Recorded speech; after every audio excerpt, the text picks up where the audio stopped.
First team up in our breakdown is the Carolina Hurricanes. Remember that time we said Carolina Panthers? That was funny. Carolina Hurricanes, they have minus $2 million cap space, which will obviously just be LTIR covered. This offseason, they made the additions of Pacioretty, Burns, Stastny, and Andre Kasha. They lost Vinny Trocheck, Max Domi, Cole, and Big D Tony D'Angelo.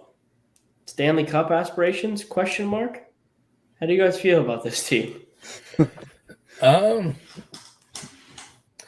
know. I think Carolina, they have the grit. They already had some players in place. The grit. When you think of Carolina, you think grit? Like grit week? Like getting down in the mud? A little gritty. It's different. Not the gritty, just gritty. You think them as like if you look at the Metro Division, you're like Carolina is the grittiest team in there. No, they're gonna grind you out. I didn't say that, but I don't think they're gritty at all. I think they have like no grit. Like who's gritty that they got? They're gritty players. They got rid of all 4 gritty players they had. I would agree. I think they got soft as baby shit. Pacioretty's soft as shit. Brent Burns is Pacioretty is also going to be out Burns for like is 6 Burns months. is not gritty. Burns is kind of gritty, I guess, but not. He's more like talent based player. Stastny, not really known for his grit, and Andre Kasha is about as gritty as a piece of toilet. I know. I'm just gonna go back to not talking during the podcast. No, Kev, I love your points. Sorry, just not the gritty Carolina Panthers. You know, maybe in the morning I'm just like I'm easier to deal with. Like, but yeah, I don't take them. Stanley Cup aspirations, Kev. Getting to your feelings about that. I don't think they're gonna win it. They'll make the playoffs, and I'm gonna leave it at that. You know, Kev, that's the kind of breakdown that I can get behind because I agree. Hey, I don't think they're going to win a Stanley Cup. I think they're going to be a playoff team. If Max Pacioretty comes back late in the season and he clicks and he doesn't do the weird Pacioretty stuff, then maybe they make a really hard push. I don't see them getting. I don't. It's all going to depend on Kotkaniemi and if he can live up to his expectation because he's going to have to play second line center at this point with the guy they oversheeted. Yeah, but I mean, I don't know. I think that this team is going to be better than a lot of people are expecting in a very in the Metro division. In the Metro and the Atlantic, it seems like all of the quote unquote contenders are all like neck and neck. Yeah, they are. They 100% are.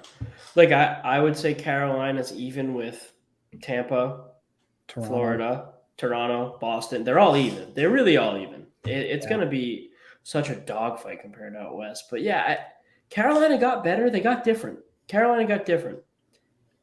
I don't know if the guys they brought in are as much of Rod Brendamore players as the guys that left. But we'll see. Yeah. We'll see. We'll see. I don't know. I really don't know. That's a tough one. They no longer have a bunch of space to work with. They're not going to be wheeling and dealing at the deadline, I don't think. So I think it kind of is what it is, and they could win. They could win. I don't think they will. Next team on the list, the New York Rangers. Now, this is a team that really it kind of stayed the same to me. They have $1 million in cap space. They added Vinny Trocheck. They added Yaro Halak. Their losses were the Kopster, Gorgiev, and Mott. Mott, I really don't think is as much of an impact as the Rangers fans that are with Inside the Rink think he is. I'm not exactly sure he's the reason the Stanley Cup's not going to New York. Yeah, Kopp and Trocheck, I think, are literally like just one cup of water, another cup of water. They're just very good NHL players. They wash. Halak and Georgiev is better. Georgiev, better. Lundqvist has still requested a trade. He may not show up for camp. Not Hank Niels. Not Hank Nils. The Rangers are going to be better because they're going to be a little older. Their younger players are going to be a little older. They're going to have more experience. The Rangers are going to be a playoff team, and they're going to be have a new captain finally. They do. They do. High hit Trouba. They're I don't know. Rangers are going to be pretty good. I think the Rangers The Rangers could win this division too. Those are my two teams that could really win this division, I think. It's going to be the Rangers or Carolina. The Rangers, I think, are my favorite right now in the 22-23 Patrick Kane sweepstakes. If they get Patrick Kane, it instantly pushes them to be a contender. Instantly. Patrick Kane would love playing Shesterkin, man.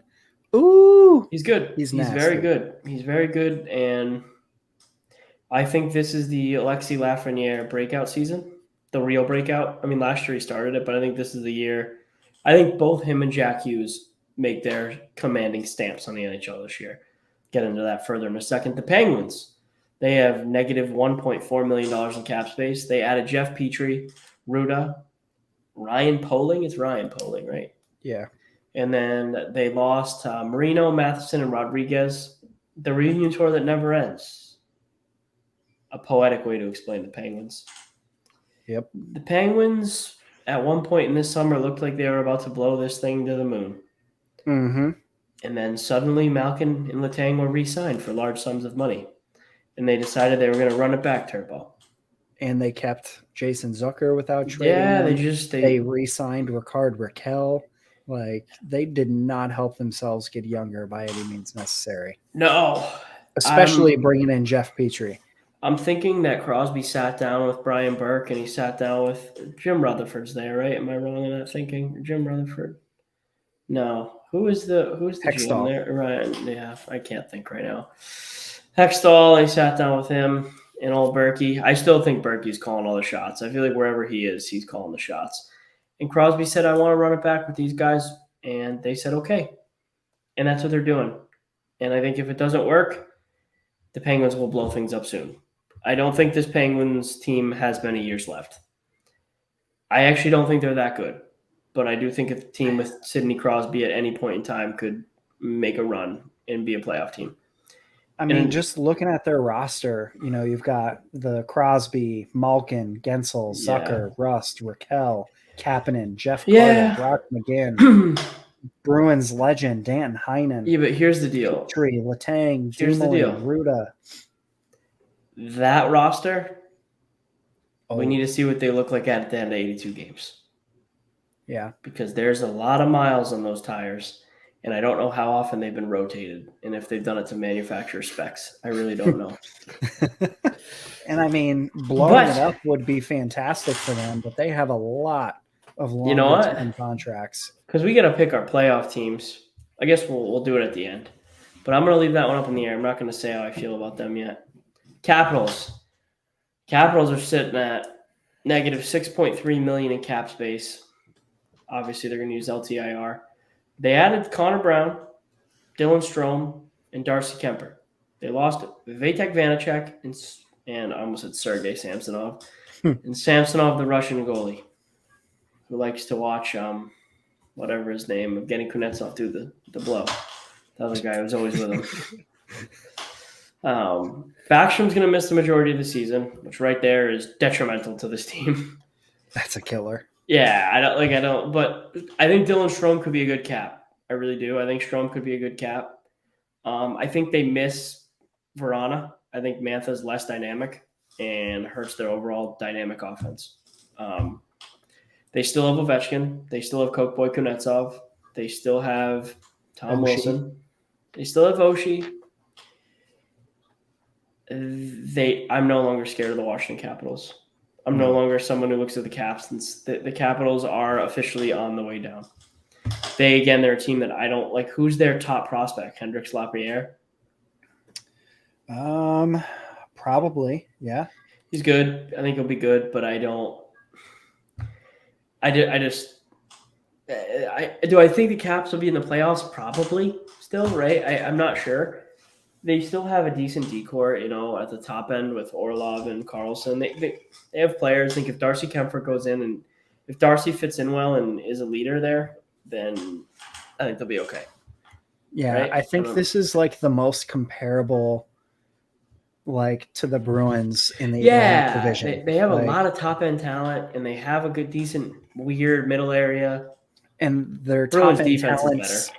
Kind of older, and also with the way their contracts are structured, there's only 5 forwards that are signed past this season, and then there's only one defenseman on their roster who's Is signed Ovechkin past this signed year. past this year?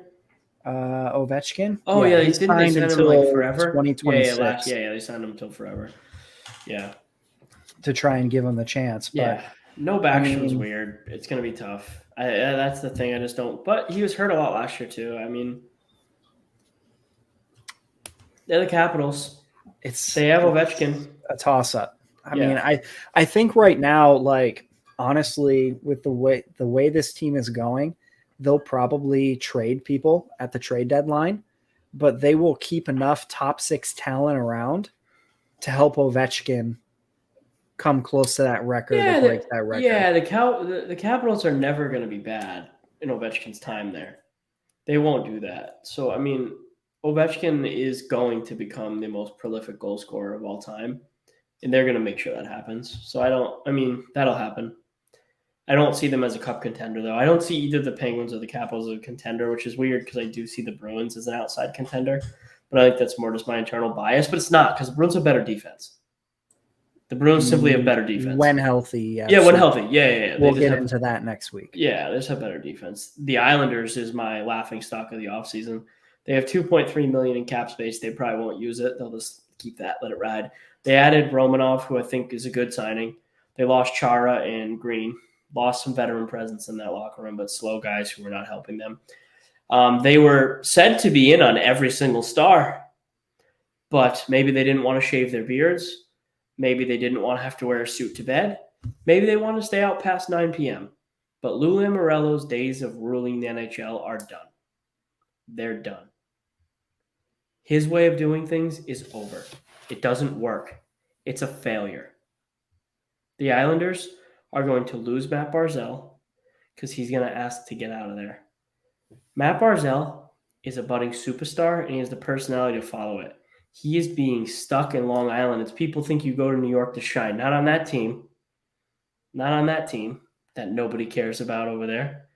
They had some relevance for a couple of years, and it looked like things were going to happen. And then they just did nothing. And they do this. I don't even want to keep getting into it. They have a new coach. They're going to miss the playoffs. That's my opinion. Kev, how do you feel about the Islanders? Oh, let me with my gasoline and some matches, because big old dumpster fire over there. Kevin! Oh my, Kevin. Hopping on the train. In this economy, Kevin? Oh Always. my God. Always. Oh my God. I think the Islanders are the worst team in that division. Everyone got better and they stunk. It's tough. Matt Barzal have a contract till when? I think he is eligible for an extension coming up here, like after this season, if I'm not mistaken. I'll figure it out. Connor, you have any words about this team or no? Did I hit it all for you? Connor's a big Islanders fan. I absolutely hate the Islanders. Barzal is signed at $7 million through the end of this season. Yeah. And he becomes an RFA. Yeah, he's out of there. There's no way he goes back. He's out of there. He's going to pull a Matty Tkachuk.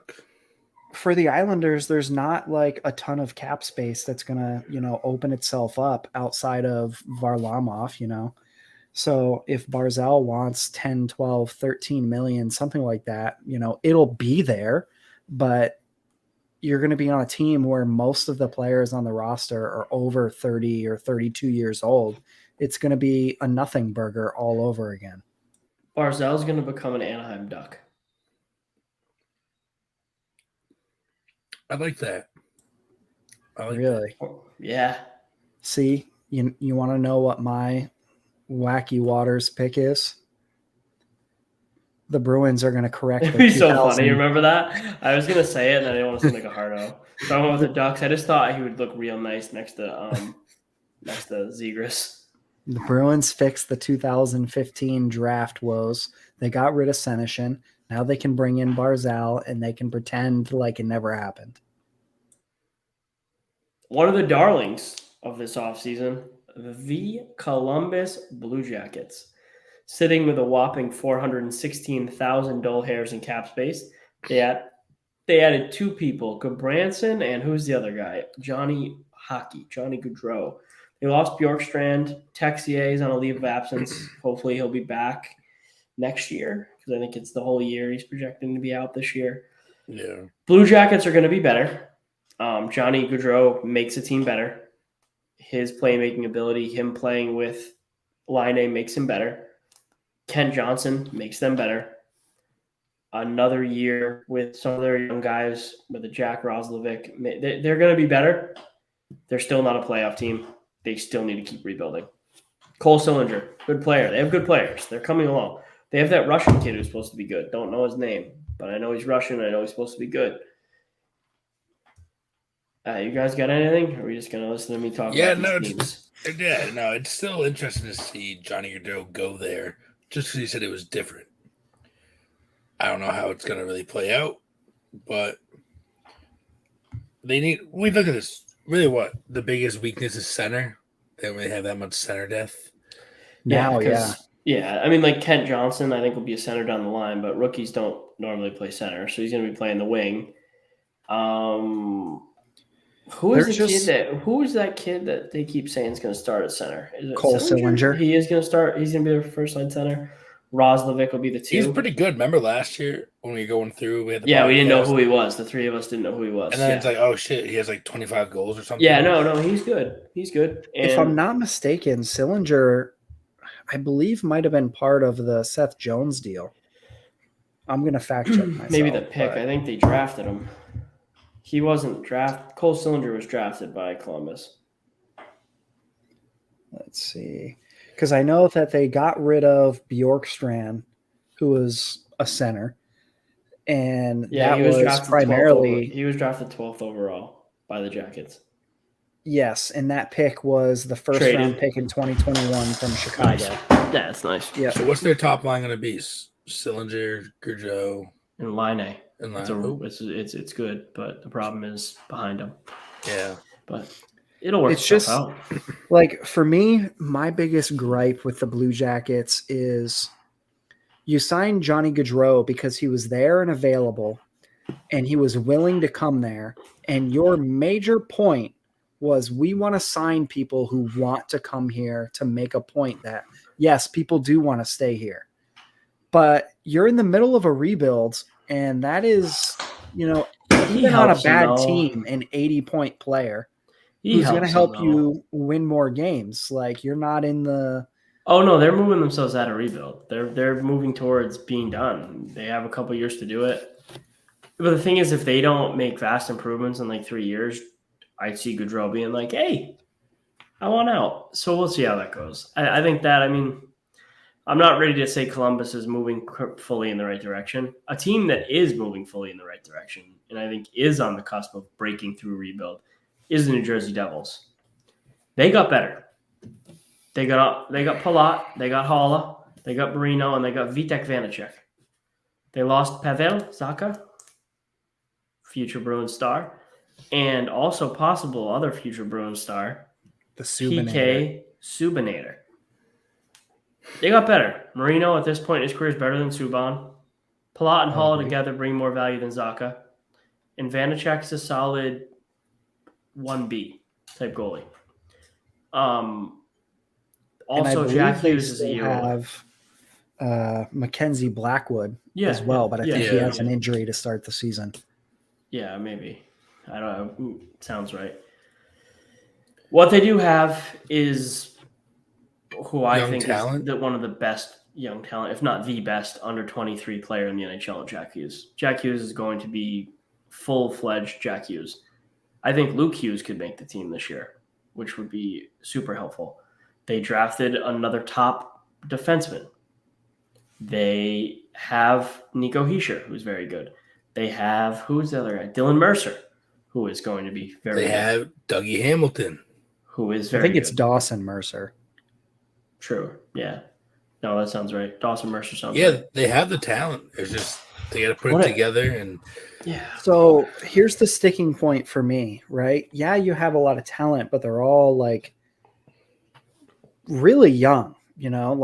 I hate to make that a knock, but the rumors coming out that Matty Tkachuk nixed a trade to the Devils. Like, why did he nix a trade to the Devils? Well, he probably thought that they aren't, ready to compete for. Well, a they're not Stanley there. Cup. They're not there. They're just further forward, I think, than the last Yeah. team we talked about. Well, no. I get that 100%. I think that Fitzgerald is definitely moving in the right direction with the team overall. There's still a lot of mildly mediocre players on that roster for my liking. Like, it seems like the Devils are either hitting absolute gems on draft picks or it turns into nothing burgers. There's not a lot of the, the Taylor Halls where, you have a superstar season every now and again and you'll consistently put up, 30 goals. It's either feast or famine, it seems like, in New Jersey. It's going to be that way for a bit, probably, till they make that next step, but they're in the right direction. A team that I think is not in the right direction and is going to fight the Islanders for the dumpster spot. Maybe not, but probably the Philadelphia Flyers. I would pay a subscription, like $5.99 a month, just for us to get a behind-the-scenes look at this team this year, because it is going to be comedy. They're sitting at minus $2.3 million over the cap. They added, I'm not going to be able to do it. Do it for me, Connor. Delorier. DeLaurier. And Tony DeAngelo. Tony DeAngelo fits the culture of Philadelphia better than anyone. That guy loves a cheesesteak and Trump. He's going to be just fine there. They lost Lindblom, Martin Jones, and the GOAT Keith Yandel. They have trouble with goaltending health. Carter Hart has not stayed fully healthy yet. And the biggest addition to this team is the one and only John, the Italian Stallion Tortorella. He is going to go in there. He's already in there now. Oh, my God. He's already making waves. He is. It is not sunny in Philadelphia. No. He publicly said, like, his first order of business is the locker room, because he has big problems with the things that go on in this locker room, and he's got to fix off the ice before they work on the ice. So he already disrespected his players before even getting in there and meeting all of them. But that's his bag. You know what I mean? Like, he's a shitbag. Yeah. He's one of those dudes that comes in and he like asserts his dominance and lets you know, like, hey, I'm the guy. He's a squid. You're gonna toe the line. Yeah, I hate John Tortorella. Like, I think he's like he's just such a clown. No, like he's a sideshow. Like, would you rather have John Tortorella or Mike Babcock? Well, Tortorella is not abusive. But no one's ever said, yeah, he's just a dickhead. He likes the show to be about him, and that's where it's kind of like, dude, come on. But at the same time, I mean, not right now, obviously, but most of the time in his career, he takes the light away from the players so that they can play hockey.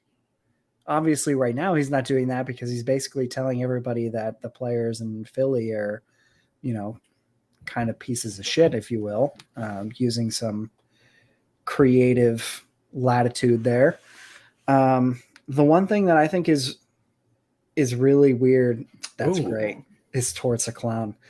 The Delorier and DeAngelo coming in brings a new level of grit to go with the gritty. You're going to see John Tortorella doing the gritty behind an NHL bench.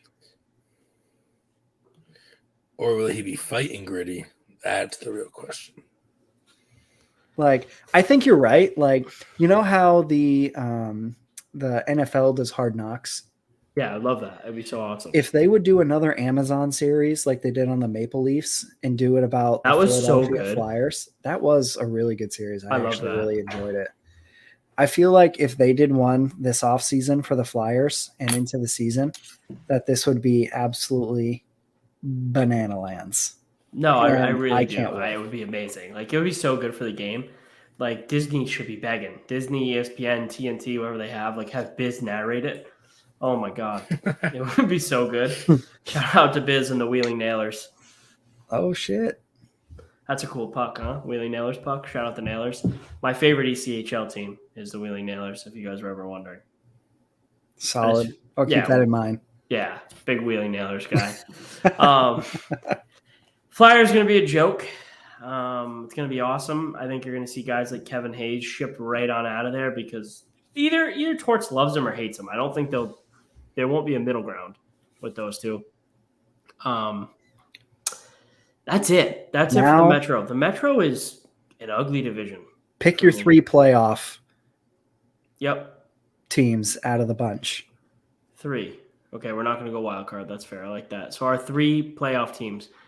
I'm going to go Carolina, the Rangers, and the Capitals. Okay, I'm going to be a little bit different than you. Kev, what's your 3? I'm going to go Carolina, Rangers, the Devils. Oh, Kev, you're with me. I was going to pick the same 3, Carolina, the Rangers. The Devils were my wild card pick. If we were doing 4, I was going to do the Devils. But both wild cards are going to come out of the Atlantic, and we all know that. So why would we even act like there's going to be 3 there? So that's why I get it. Like, it's just going to be 3. Yeah, no, I could see the Devils being there. I could. I'm not even going to argue with you guys, but I'm going to go Caps. I'll stick to it. So I'm going to go Caps. He's a big Alex Ovechkin guy. Yeah, I mean, no, I am. I've been an Ovechkin fan my whole life. I don't like Russia at all, and I don't like his support for Putin. But I do like Ovechkin. Ovechkin does like Russia, confirmed. Big Putin guy. Jake likes Ovechkin and Russian gas. Yeah, the Russian gas. We've explained what the Russian gas is because I don't think you knew. You did. You didn't know what it was. And I love it ever since you told me. Jake is, getting the Russian gas in the morning before he coaches the kids. That's what you go in the locker room when my Mike team that I coach in Russia, you go right in the locker room and they just have the gas mask and it just takes away all the pain. You're ready to go score goals. It's still it's actually crazy to think about that there's a professional league in Russia where the players are sitting in their stalls getting a gas mask of a chemical no one knows what it is. And it gives them energy, makes them feel hydrated and ready to go, and they go play games all like that. It's just the wildest concept. It's like meth. This league. Let's get into the wild, wild west because that's what it's like out in Russia. It's like the wild, wild west. I just went to click a segment. We don't have one yet. So for the wild, wild west, we're just going to go with a mango background.